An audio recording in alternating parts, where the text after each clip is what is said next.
¿Cómo están? Muy buenas noches, bienvenidos a esta edición especial de Amayuya. Enrique Chávez y yo tenemos el gusto de acompañarlos. Además, Enrique, con un tema muy sensible por la cantidad de descubrimientos que estamos teniendo en los últimos días con respecto a estos audios, ¿no es cierto?, que han puesto en jaque al sistema judicial de nuestro país. Entre otras consecuencias, por supuesto, pues ha habido un recambio en la cartera de justicia y le damos la bienvenida al nuevo ministro de Justicia, Vicente Ceballos, en circunstancias que, como conversábamos fuera de cámaras, ministro, bastante cruciales, urgentes, como las que decía, ¿no, Perla? Sí, ministro, yo quisiera empezar preguntándole, uno de los gestos que mejor ha caído en la población ha sido la convocatoria que tuvo el presidente de la República de llamar a una sesión extraordinaria del Parlamento justamente para que se vea la remoción de los miembros del Consejo Nacional de la Magistratura.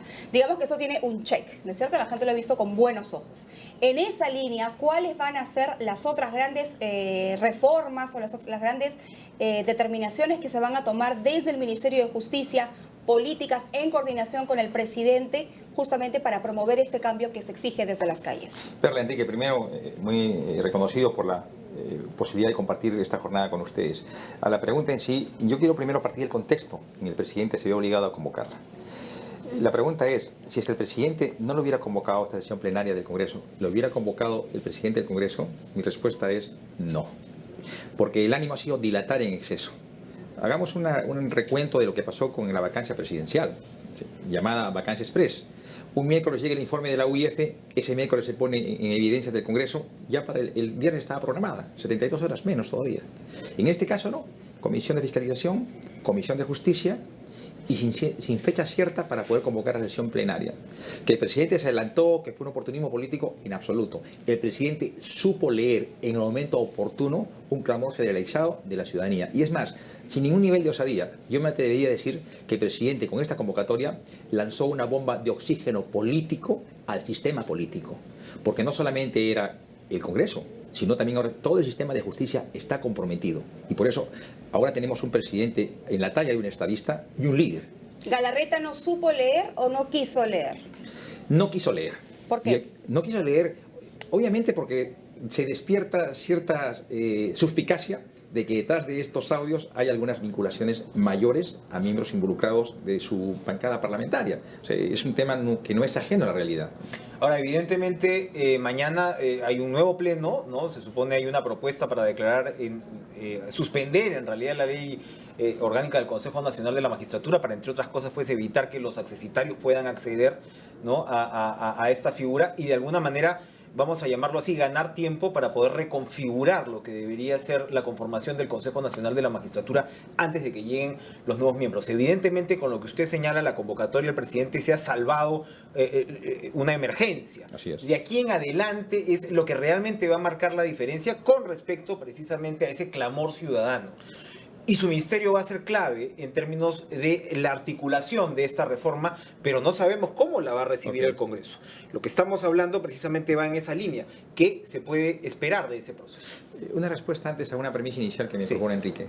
Estamos ante una difícil disyuntiva, porque esta especie de composición que tiene actualmente el CNM depende del marco constitucional. Y tendríamos que acudir a una modificación constitucional. Que hay dos procedimientos, o dos legislaturas ordinarias, que es casi un año, o una legislatura con una cierta mayoría y un proceso de referéndum. Ambos procedimientos son dilatados y prolongados, y lo que se requiere es una respuesta inmediata. Ahora, sé que está trabajando ese impulso de Jorge del Castillo y Marisa Glave, una iniciativa justamente como usted la está describiendo, pero de carácter temporal, ¿correcto? Pero esto ayuda. ¿Qué pasa con la designación de los jueces y fiscales a nivel del país? ¿Se suspende? ¿Le vamos a entregar autonomía a las Cortes Superiores que están en tela de juicio también? Entonces, el tema es sumamente delicado. Si la respuesta va por el otro lado, de decir, queremos cortarle el piso o el camino a los accesitarios que no han renunciado. Bueno, creo que son 3 los que no han renunciado. Se necesita 4 para quórum. O sea, por ahí no hay mayor riesgo. La pregunta que me han incidido ambos, con toda la consideración, ¿qué va a ser el ministerio? Primero, queremos un ministerio que sea ente rector del soporte técnico, jurídico, constitucional que tiene que darle al presidente de la República. Hemos tenido un ministerio que pareciera ser que se ha autoexcluido. Este tema no es mío y el presidente se ha sentido en la obligación de liderar un proceso. Ahora me corresponde darle ese soporte jurídico constitucional para la mejor toma de decisiones. Y el presidente está impulsando un proceso interesante, pero pertinente frente a la ciudadanía, que es la reforma profunda del sistema de justicia. Pero esa reforma, más allá de la voluntad política, necesita de un soporte. Eso se lo va a dar el Ministerio dentro de la serie de potestades. También tiene, por ejemplo, el tema del INPE, el tema de SUNAR. Ahora, hay que también ser bien cautos en la oportunidad. El presidente no solamente está liderando un proceso, está impulsando también un proceso con temas colaterales. La comisión que preside Alan Wagner de reforma del sistema de justicia me parece sumamente interesante. Nosotros, por ejemplo, a este respecto no podemos aventurarnos a tomar una decisión porque todavía un adelanto de este informe preliminar lo va a dar este miércoles, que el presidente lo va a tomar como insumo para su mensaje al país que tiene que dar el 28 de julio. Ahora, con esto cierro ese tema, ¿no? Que no se piense como lo que fue en su momento el Cerejus, un trabajo bien hecho, bien realizado, pero nunca fue tomado en cuenta. Ese impulso necesario que dio Marisol Pérez Tello del Acuerdo por la Justicia, que con el cambio ministerial se adormeció. No queremos caer en lo de siempre, comisionitis sin mayor producción. Creo que detrás de este tema de la reforma del sistema de justicia hay una voluntad política. ¿De quién? Del señor presidente de la República, que es una auténtica garantía de que esto va en serio. Pero es verdad que tenemos que esperar hasta el miércoles para conocer o para que ustedes conozcan estos primeros avances o estas recomendaciones de la comisión presidida por el señor Alan Wagner. Pero en palabras del flamante ministro de Justicia, señor Vicente Ceballos, ¿qué acciones sí o sí deberían tomarse en cuenta? Dígame 2 o 3 puntualmente para que además la gente entienda. Acciones concretas que deberían tomarse en cuenta para esta reforma. Mire, en principio tendremos que hablar de una recomposición de la Corte Suprema. No se puede actuar con salas de titulares y jueces provisionales. ¿De acuerdo? Esa especie de temporalidad o circunstancial no da ninguna garantía. Lo segundo, tenemos una sala que debe ser el baluarte, la columna vertebral en la cual se extiende la justicia en nuestro país. No puede estar atomizada, pero también sobrecargada de procesos judiciales. Creo que tenemos que ser más diligentes, ver qué temas llegan y qué otros temas no llegan. Lo tercero que es importante es sugerir, obviamente, que es el norte que está detrás de esta comisión, es cuál es el mecanismo más idóneo, que es un tema muy delicado y complejo, para seleccionar a los jueces. Y más aún, no solamente selección, sino cómo evaluar, cómo auditar, cómo fiscalizar. Es incomprensible, ¿no? Teniendo una UCMA, teniendo una Procuraduría Anticorrupción, teniendo un juez superior. ¿Cómo pasó esto en el Callao? ¿Dónde estaban? ¿No había entes de control? ¿Solo actúan por reacción? Entonces, son muchas las aberturas de negligencia o de eficiencia que se han evidenciado, que en buena hora está meditando una reforma integral del sistema de justicia.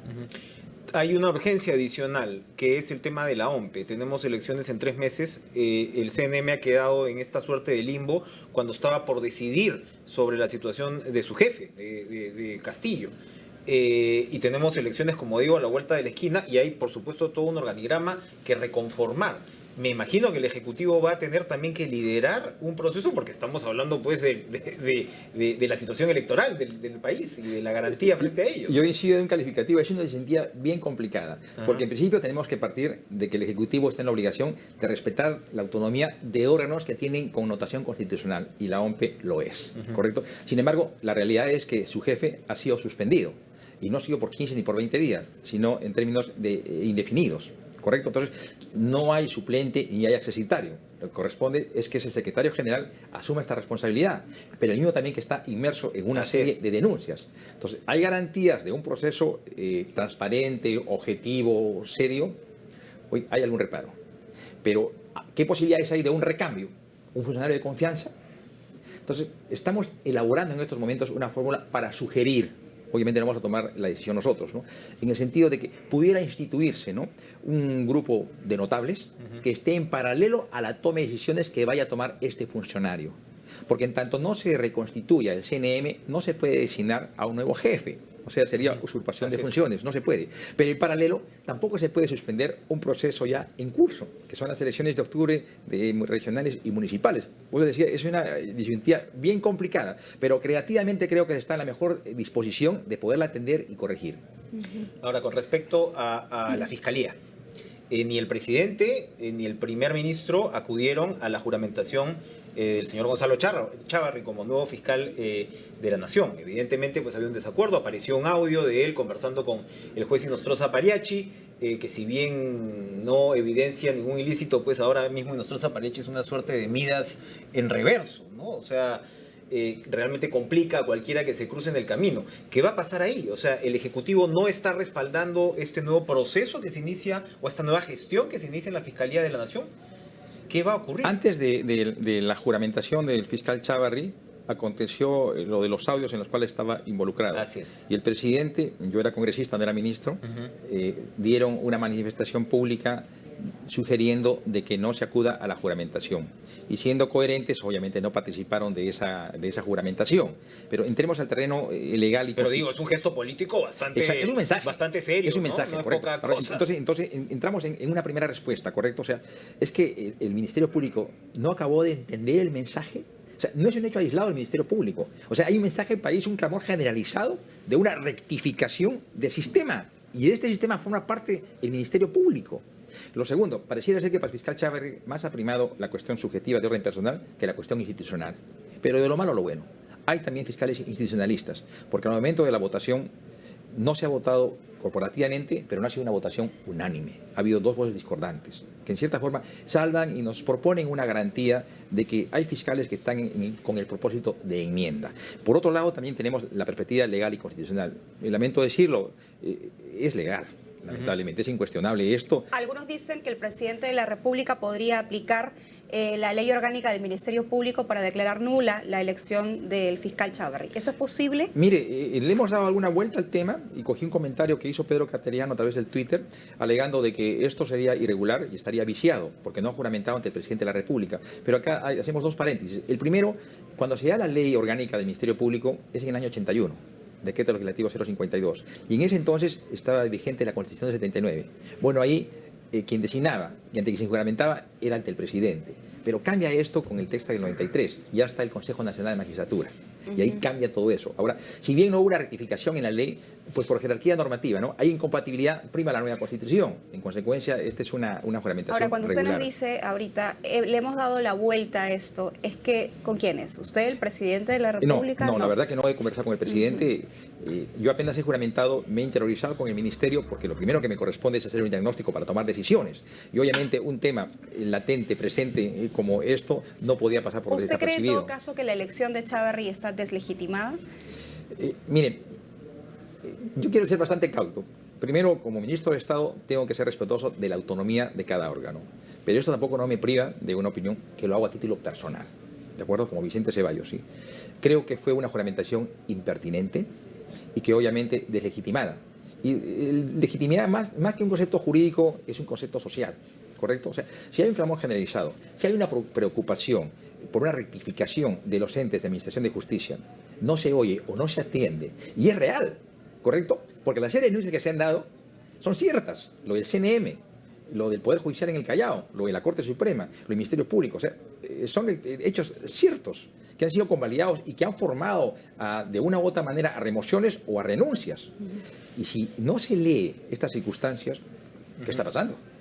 Hay efectivamente un tema de lectura. Quien parece tuvo también una lectura deficiente fue su predecesor, Salvador Heresi.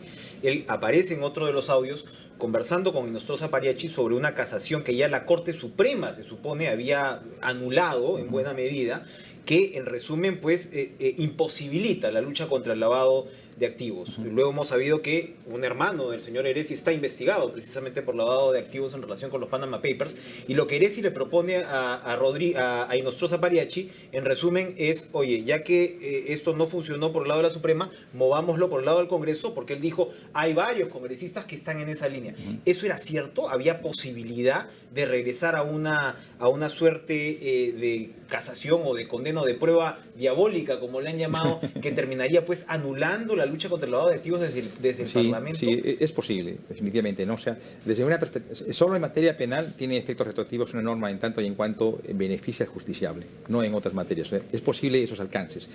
Yo no quiero entrar al detalle de particularizar responsabilidades o no del ministro anterior, obviamente eso se verá en los fueros judiciales, no me corresponde. Y es más, mañana que tengo que acudir a una transferencia del cargo dentro de los cánones de la formalidad, ¿no? Pero sí, efectivamente, es evidencia que ha habido graves irregularidades que una vez más corroboran este juicio que hace la opinión pública de desconcierto y de incertidumbre. Porque obviamente, mire, la percepción ciudadana, alicaído el Congreso, con encuestas que baja el ritmo del Ejecutivo. O sea, lo único que nos quedaba como salvedad era el sistema de justicia. y cae todo en su conjunto, o sea, de bloque. Dígame usted, ¿en quién tiene esperanza el país? Por eso yo saludo este gesto que está asumiendo el presidente de liderar un auténtico proceso de enmienda partiendo por el sistema de justicia, que esperamos obviamente en las múltiples iniciativas que seguramente alcanzará el Congreso tenga eco y tenga receptividad, porque también sería sumamente delicado obviamente que haya una lectura negativa y le den la espalda a un clamor generalizado. Vamos a hacer una pausa, Enrique, ministro, por favor, y regresamos para continuar conversando con el ministro de Justicia, Vicente Ceballos. Volvemos.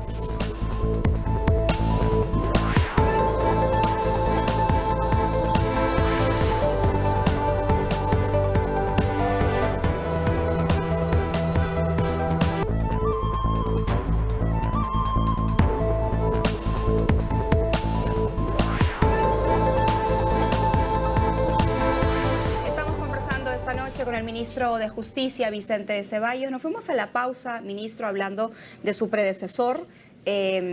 Algunas voces dicen que sería oportuno que la bancada de Peruanos por el Cambio le iniciara un proceso disciplinario a la luz de los audios que han salido a la luz. Y también por estas últimas denuncias sobre que familiares del exministro habían estado utilizando vehículos, digamos, por temas personales, vehículos del ministerio me refiero.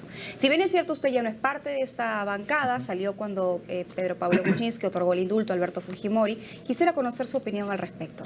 Mire, entiendo que está entre las consideraciones de la presidenta de la Comisión de Ética disponer la apertura de una investigación preliminar tal cual como se ha acordado para otros congresistas, y es lo menos que se puede hacer. Sin embargo, de contraparte, yo he dispuesto el día de hoy, que debe ser publicado mañana en el Diario Oficial El Peruano, el cese inmediato del secretario general del Ministerio de Justicia, porque justamente está comprometido en este caso de las camionetas, aparte de ellos también está comprometido en algunos audios, y entiendo que el día de hoy en algunos reportajes periodísticos se han puesto en evidencia más audios. O sea, una persona en esas circunstancias no podía seguir en el cargo, y secretario general es el brazo derecho del ministro de Estado. Ahora que habla del secretario general, hace un par de semanas removieron al jefe del INPE. A mi humilde entender venía haciendo una buena labor, ¿no? Y lo que ocurría además es que, según él dejó deslizar, es que se venían una serie de licitaciones muy importantes en el INPE, ¿no? Entonces siempre habrá desde su sector que tener cuidado, ¿no?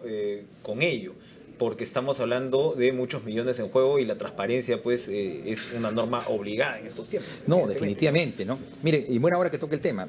Yo ayer en horas de la tarde lo he convocado y agradezco el gesto a Juan Carlos Cortés, jefe de Servir, para, primero, proponerle de que se dé prioridad y atención a que el Ministerio de Justicia pueda involucrarse en Servir.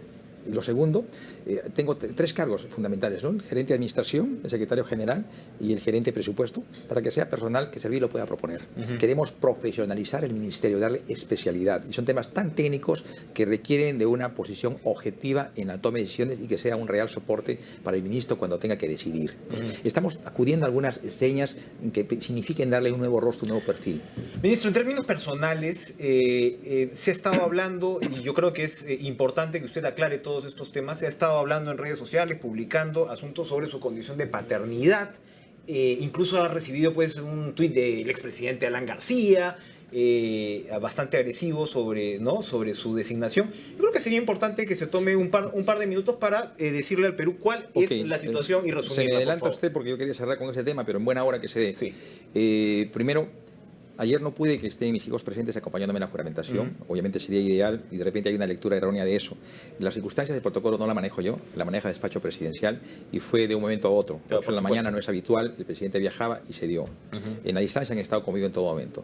Lo segundo, me parece poco saludable que yo, para defender una posición que es observada por parte de la opinión pública, me motive a exponer públicamente a mi hija para que me ayude a corroborar lo que les voy a indicar. Creo que eso no es nada saludable. Yo no voy a participar de ninguna manera de una actitud que signifique humillar a mis hijos.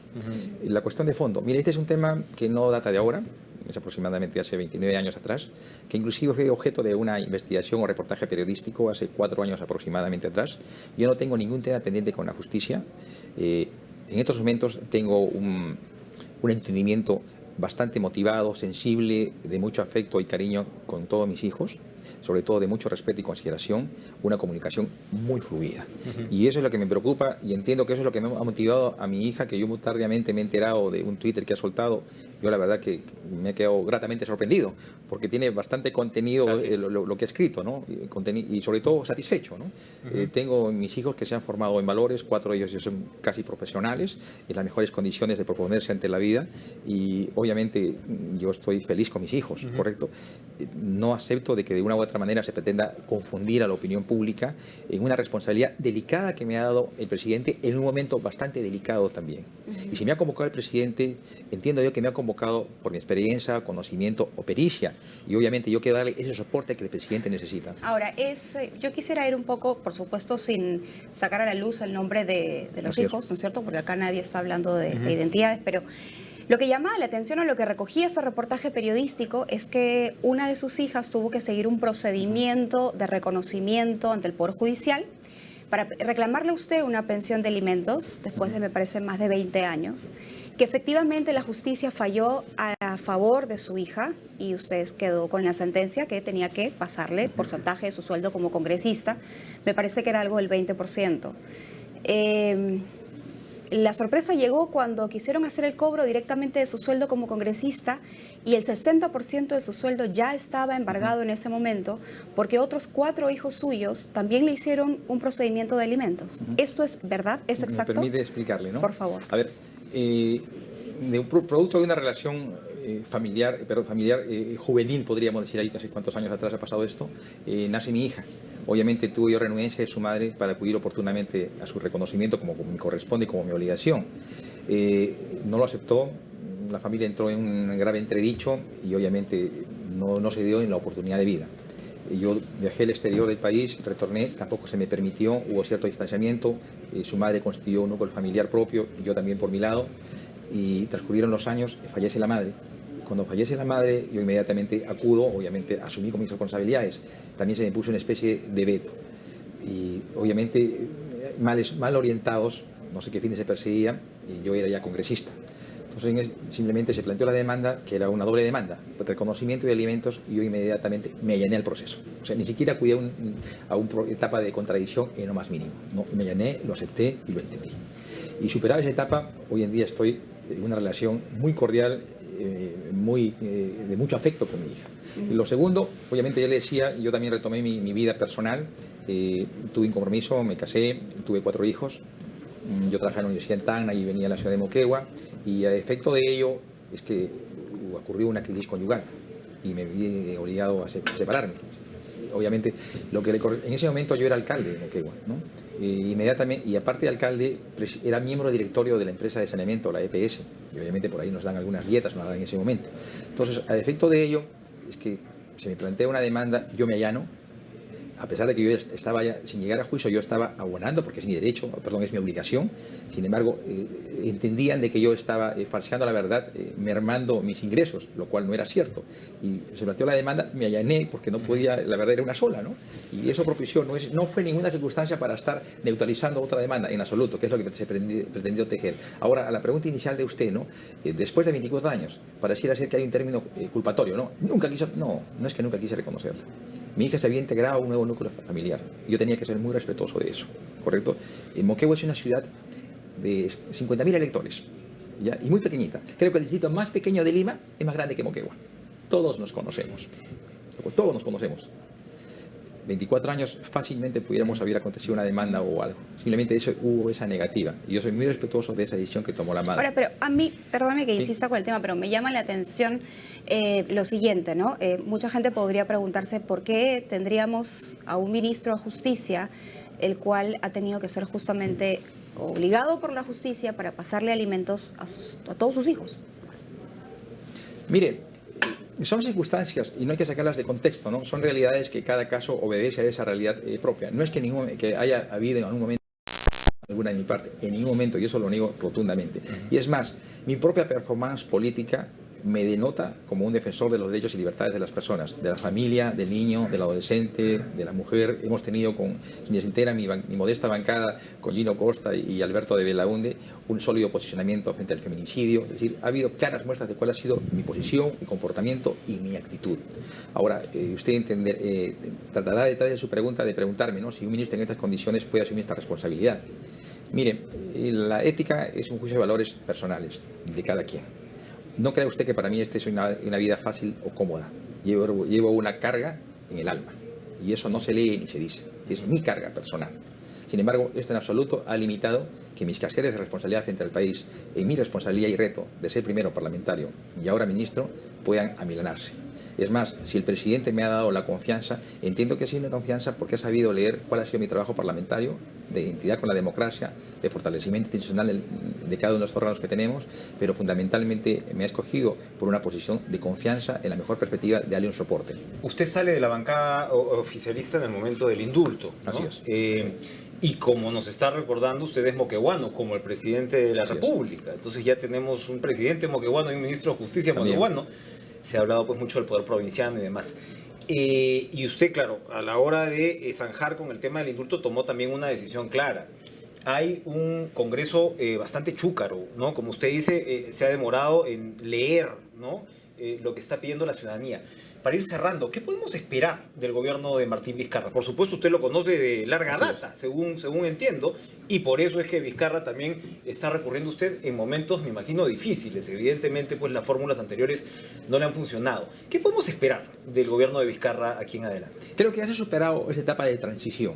Costó mucho que la ciudadanía pueda entenderlo y creo que el propio presidente, ¿no?, asumirse un sillón un poco, responsabilidades en un sillón un poco incómodo. Ya encontramos un presidente hecho a la figura del presidente, con liderazgo y con compromiso y con la mejor capacidad de impulsar un proceso de recambio. Creo que el presidente, con las decisiones que está tomando, miren, no es ajeno y lo voy a citar, el caso, por ejemplo, de una posición firme en la presencia de la Superintendencia de Banca y Seguros respecto a cooperativas. En el tema, por ejemplo, de impulsar la demanda ante el Tribunal Constitucional por el tema de la llamada ley Mordaza. O sea, son gestos. Ha habido una serie de propuestas que el Parlamento lamentablemente no la ha podido coger. Y cuando el Parlamento estaba reuniendo sus responsabilidades, el presidente hizo uso de una potestad constitucional de convocar a un pleno de sesión extraordinaria del Congreso. Lo hizo el presidente.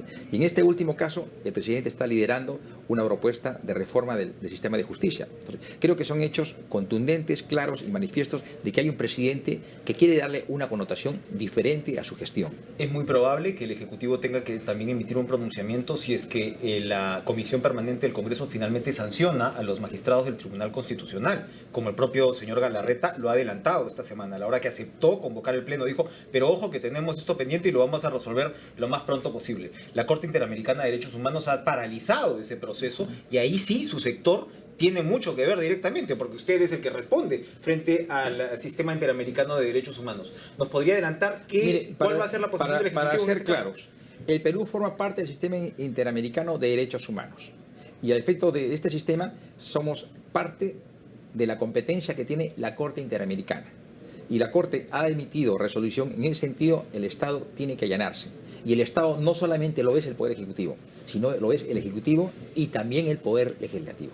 Acudir a una interpretación diferente o acudir a una decisión que transgreda lo dispuesto por esta Corte es incidir en un acto contrario al orden constitucional, porque está enmarcado en la propia Constitución cuál es la incidencia que se tiene en estos foros internacionales respecto a los derechos humanos. El fiscal Chávarri ha dado una entrevista el día de hoy, que se lo publicaba en un medio local, y en esta entrevista él dice que la corrupción en el Ministerio Público es manejable. ¿Comparte usted esta opinión? No sé en qué contexto se haya dado esa respuesta, pero me parece un poco ligera, porque no está evaluando la dimensión del problema de corrupción que hay en el sistema de justicia. Y no solamente hablamos en el fuero de la más alta instancia, que es la Fiscalía Suprema, hablamos de fiscalías superiores o menores, ¿no? Pero más aún, creo que me atrevo a hacer un paréntesis, también no caigamos en excesos. hay buenos fiscales. Sí. Y hay buenos jueces. Y hay que recordar que esta mega investigación surge además por la valentía de un juez y una fiscal, ¿no es cierto? Fueron ellos los que promovieron esta investigación de crimen organizado. Anónimos, ¿no? O sea, todos siempre los periodistas salimos y qué sé yo, pero en realidad son ellos. Por eso, este cargamontón que es exigir una lucha contra la corrupción en el sistema de justicia no puede significar de ninguna manera un nivel de afectación a estos buenos jueces. Más bien hay que reconocerlos, destacarlos y recuperarlos, porque son la gente que necesita este país. Muchas gracias. Gracias, ministro Vicente Ceballos. Mucha suerte en una gestión que sin duda, volvemos a repetirlo, va a ser crucial para, yo creo, los destinos del país en los próximos años. Es realmente el tema que debería ser el faro del gobierno de aquí en adelante. Un joven amigo me mandaba un mensaje y me decía, ¿no? Una cosa es iniciar un partido de fútbol con el marcador 0-0 y otra cosa es iniciar un partido de fútbol con el marcador en contra. Pero estamos en la mejor disposición de apoyar al presidente y liderar un nuevo proceso de un país diferente para todos. Bien. Muchas gracias por acompañarnos, ministro Vicente Ceballos. Vamos a ir a una pausa, Perla, pero al regreso continuamos con un programa muy interesante. El de esta noche nos acompaña el fiscal supremo Tomás Aladino Gálvez. Es uno de los 5 fiscales de la Junta de Supremos, con el cual hay muchísimo que hablar. No se muevan.